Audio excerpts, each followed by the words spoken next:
Hi, I'm Christopher Clark, publisher of NACD Directorship Magazine, and this is BoardVision. Today's subject is cybersecurity, but from a unique point of view, we're going to concentrate on programs and actually budgets. I'm joined today by Corey Thomas, CEO of Rapid7, and an old friend, Michael Pocalyko, who is the CEO of Monticello Capital. Welcome, gentlemen. Good morning. Good morning. Corey, we've had a few conversations offline about budgets and overhauls, and if there's a situation that we're in now, because it is warfare. It's World War III when it comes to cybersecurity, cyber liability, cyber risk. Give me your take on kind of the status of programs and why budgets should be overhauled. Well, I think you're absolutely right.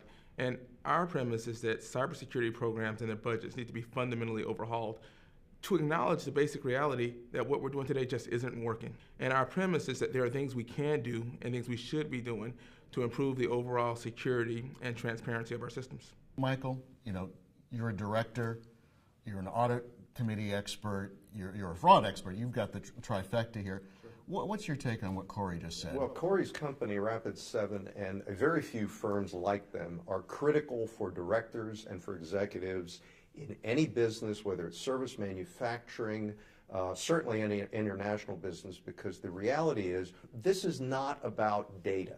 This is about the infrastructure on which we run companies. And that's the way boards need to approach it, is that this process of information technology, cybersecurity, is as important as audit is to a board of directors.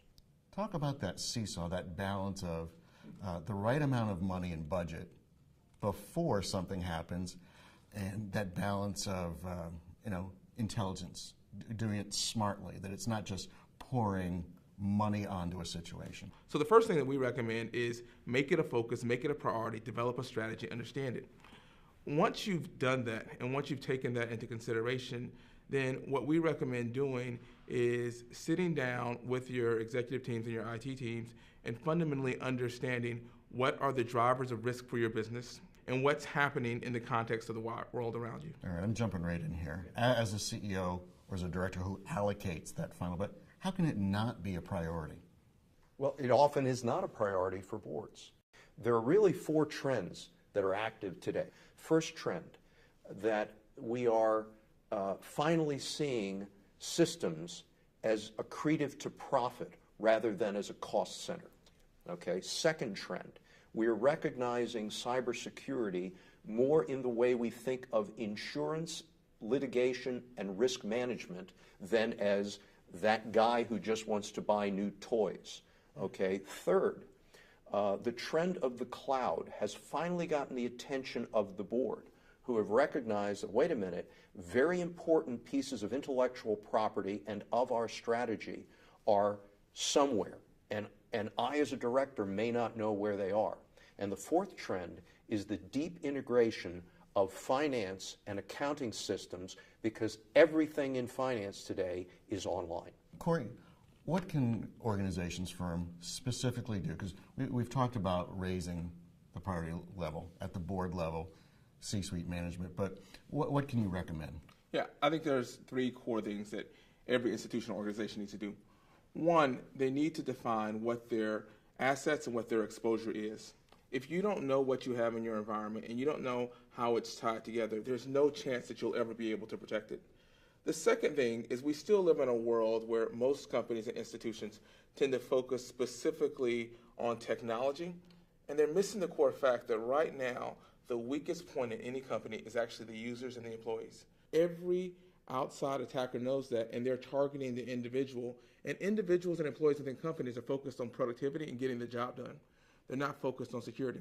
So the second thing that we recommend is that every company reorient their security posture towards centering around the employee and the individual. The third thing that we recommend is that companies take a very, very serious look at their partnerships and their connectivity to other institutions and organizations. You find that many, not all, but many of the recent breaches that have occurred because there's been easy entree from a third-party partner or firm into the internal resource of the corporation that were not well understood at the time. Corey makes a really good point here, and I phrase it a little differently.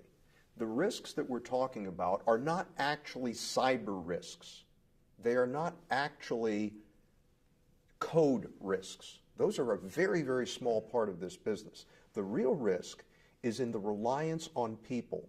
Corey, based on what Michael said, because we're talking to about 15 to 20,000 directors today, what would you share with them, a sage piece of advice or insight on how to ensure that the board really embraces this new world the right way?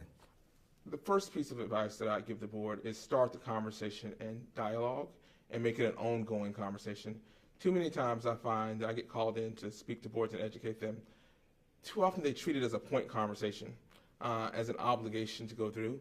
It needs to be part of the ongoing conversation, and there needs to be a recognition that it's an exploration process. Corey, Michael, I just wanted to thank you personally. Some excellent insights. On behalf of NACD and Rapid7, I want to thank you for viewing today. I'm Chris Clark, and this is BoardVision.